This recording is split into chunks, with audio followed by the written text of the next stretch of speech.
Now see the second question on T and coordinate system. So what is the question? A car starts from rest at t is equal to 0. मतलब initially at time जब 0 है तब एक car चल रही है curve path पे on a circular curve. Curve कैसा है? सर्कुलर कर्व पे जा रही है ऑफ 300 मीटर रेडियस. एक सर्कुलर कर्व का एक पार्ट मैं ड्रॉ कर रही हूँ यहाँ पे और at t is equal to 0 मतलब इस पोजीशन पे सपोज A से कार स्टार्ट कर रही है. ओके सो यहाँ पे it is starting from rest. See the word, the car is starting from rest. मतलब हमें क्या दिया है? इस कार की इनिशियल वेलोसिटी हमें पता है और कार की initial velocity how much is it? It is 0. Correct, because it is starting from rest. Then क्या दिया है? देखो at t is equal to 0 मतलब इनिशियली टाइम जब 0 है तब कार स्टार्ट हो रही है on a circular curve of radius 300 metre. इस कर्व का रेडियस हमें दिया है मतलब रेडियस ऑफ कर्वेचर हमें पता है 300 metre. Correct. Speed of car is uniformly increased to 54 kmph in 60 seconds. Okay? 60 second के बाद मतलब 60 सेकेंड के बाद अगर अभी देखो यहाँ पे t का वैल्यू कितना दिया है? 60 सेकेंड्स. इसके बाद उसका स्पीड कितना हो रहा है? 54 kmph. मतलब हमें 60 सेकेंड के बाद का स्पीड मतलब फाइनल वेलोसिटी हमें पता है and it is 54 kmph. Okay मतलब कितना मीटर पर सेकेंड? क्या करना है? 5/18 से मल्टीप्लाई करना है. सो इट इज 15 मीटर पर सेकेंड आपको आंसर मिलेगा. सो फाइनल वेलोसिटी 60 सेकेंड के बाद कितनी है? 54 kmph. ये हमें पता है, ये दिया हुआ है. ओके मतलब A से सपोज 60 सेकेंड के बाद पार्टिकल यहाँ पे है तो यहाँ पे उसकी वेलोसिटी 0 है, इनिशियली u0 है एंड यहाँ पे उसकी वेलोसिटी हमें मिली है 15 v. कितना मिला है? 15 मीटर पर सेकेंड्स. और यहाँ से यहाँ तक जाने के लिए उसको टाइम कितना लगता है? 60 सेकेंड्स. ये आपको दिया है. आगे देखो क्वेश्चन क्या है. Determine normal and tangential component of acceleration. Okay मतलब हमें क्या क्या फाइंड आउट करना है? Normal component of acceleration at and an. Normal and tangential component of acceleration ये दोनों हमें फाइंड आउट करने हैं. Okay see here and the distance travelled. और क्या? और डिस्प्लेसमेंट भी पूछा है मतलब s डिस्टेंस कितना ट्रेवल कर रही है at t is equal to 120 seconds. Okay distance travel कब पूछा है? Not at 60 second. 60 पे ये डिस्टेंस ट्रेवल है बट हमें कहाँ पे पूछा है? 120 सेकेंड्स पे डिस्टेंस पूछा है. मतलब इसके आगे कुछ कार जाएगी 60 सेकेंड में वो यहाँ पे जा रही है तो 120 सेकेंड में वो C पे जाएगी. तो हमें कौन सा डिस्प्लेसमेंट फाइंड आउट करना है? डिस्प्लेसमेंट ऑफ कार AC हमें फाइंड आउट करना है. तो S ये डिस्प्लेसमेंट हमें चाहिए A से लेके C तक. जब ये जो टाइम है ओके इस टाइम को मैं t0 मानती हूँ और वो टाइम कितना दिया है? 120 सेकेंड्स. 120 सेकेंड्स के बाद हमें ये दो वैल्यू चाहिए. ओके तो पहले जो दिया है उसके बारे में सोचेंगे. ये हमें पहली बातें कुछ दी हुई है. क्या दिया है? सो इनिशियल वेलोसिटी 0 है, रो 300 है, t दिया है, v दिया है. ओके मतलब इनिशियल वेलोसिटी पता है, फाइनल वेलोसिटी हमें पता है, टाइम हमें पता है. टाइम कितना दिया है? 60 सेकेंड्स. सो कुछ हमें यहाँ से मिल सकता है. So if you will use the formula v is equal to u plus at और a होगा टेंजेंशियल एक्सेलरेशन. सो v मतलब 60 सेकेंड के बाद की वेलोसिटी है 15, इनिशियल वेलोसिटी दी है 0, at हमें फाइंड आउट करना है और टाइम कितना दिया है? 60 सेकेंड्स. सो इससे हमें at का वैल्यू मिलेगा 15/60 मतलब 1/4 एंड दैट इज 0.25 मीटर पर सेकेंड स्क्वायर.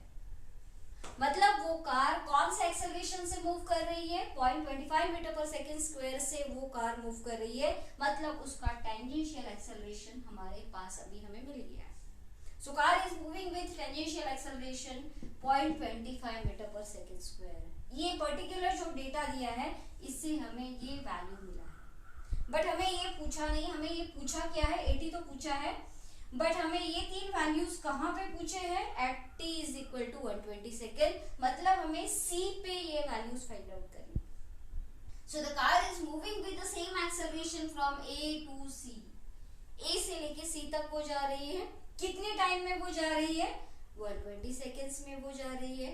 ओके, तो अगर हमें an फाइंड आउट करना है तो हमें c पॉइंट पे उसकी वेलोसिटी चाहिए, मतलब फाइनल वेलोसिटी चाहिए c पॉइंट पे।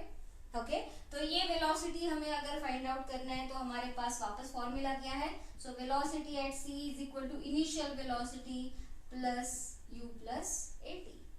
सो वेलोसिटी एट c ये हमें चाहिए, इनिशियल वेलोसिटी a से लेके c तक कंसीडर करो, a to c path consider करो, a से लेके c तक। What is initial velocity at this stage, it is 0 plus acceleration, किस एक्सेलरेशन से वो मूव कर रहा है हमने फाइंड आउट किया, इट इज 0.25 एंड टाइम कितना दिया है, कितने सेकंड्स के बाद हमें चाहिए, सो 120 सेकंड्स के बाद हमें चाहिए, मतलब हमें तब वेलोसिटी मिल जाएगी इस पर्टिकुलर पार्टिकल की आफ्टर 120 सेकंड्स। एंड ये वेलोसिटी कितनी आएगी, देखो it will be coming as 30 metre per seconds. So velocity हमें मिल गई एट पॉइंट सी। वेलोसिटी मिल गई तो क्या मिल जाएगा, आपको पता है v वेलोसिटी मिल जाती है, यहाँ पे तो रो दिया है, मतलब we can find out an। So an का formula v square by rho, v कितना मिला है 30 स्क्वायर अपॉन रो कितना दिया है 300, so how much is it, so it is coming as 3 metre पर सेकेंड स्क्वायर। सो an का value हमें मिल गया। ओके, at हमें मिल गया है, an हमें मिल गया है, टोटल एक्सेलरेशन हम लोग फाइंड आउट कर सकते हैं, क्या है formula, under root at square plus an square. So how much is it, it is coming as 80 और an पूछा है, सिर्फ टोटल एक्सेलरेशन निकालने की भी जरूरत नहीं है, आपको सिर्फ टेंजेंशियल एंड नॉर्मल कंपोनेंट पूछा है। अगर टोटल पूछा होता तो ये फॉर्मूला यूज करके हम लोग टोटल एक्सेलरेशन फाइंड आउट कर सकते थे, बट अभी क्या पूछा है, सिर्फ देखो find normal and tangential component of acceleration, so that we have found out, we have found out an, we have found out at।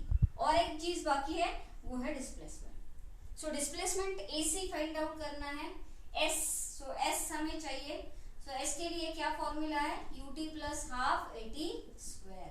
s कौन सा चाहिए हमें, ac डिस्टेंस चाहिए, सो ut, u मतलब क्या, इनिशियल वेलोसिटी इनटू t, जो भी आएगा वो 0 होगा, प्लस हाफ a मतलब टेंजेंशियल एक्सेलरेशन, और वो कितना आया है हमारा 0.25 एंड t कितना दिया है 120 स्क्वायर, करेक्ट, यस और नो। सो यहाँ पे s हमें फाइंड आउट करना है 120 का स्क्वायर करके, सो डिस्प्लेसमेंट हमें यहाँ पे मिल जाएगा, सॉल्व करो 0.25 into 120, so it is coming as around 1800 meters, 1800 metre. Solve करके देखो आ रहा है या नहीं, so it is coming as, sorry t square है, सो 120 स्क्वायर करना है, okay, t square, so 120 square into 0.25 divided by 2, it is coming as 1800 metre.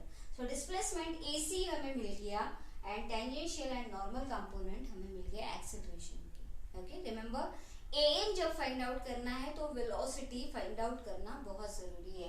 अगर आपको यहाँ पे an पूछा है, अगर ये सर्कुलर पाथ है, सो डेफिनेटली रो तो सभी जगह पे कांस्टेंट रहेगा, रो चेंज नहीं होगा because it is a circular curve. But अगर ये कर्व सर्कुलर नहीं है तो हर एक पॉइंट पे रो का वैल्यू भी अलग अलग आने के चांसेस है।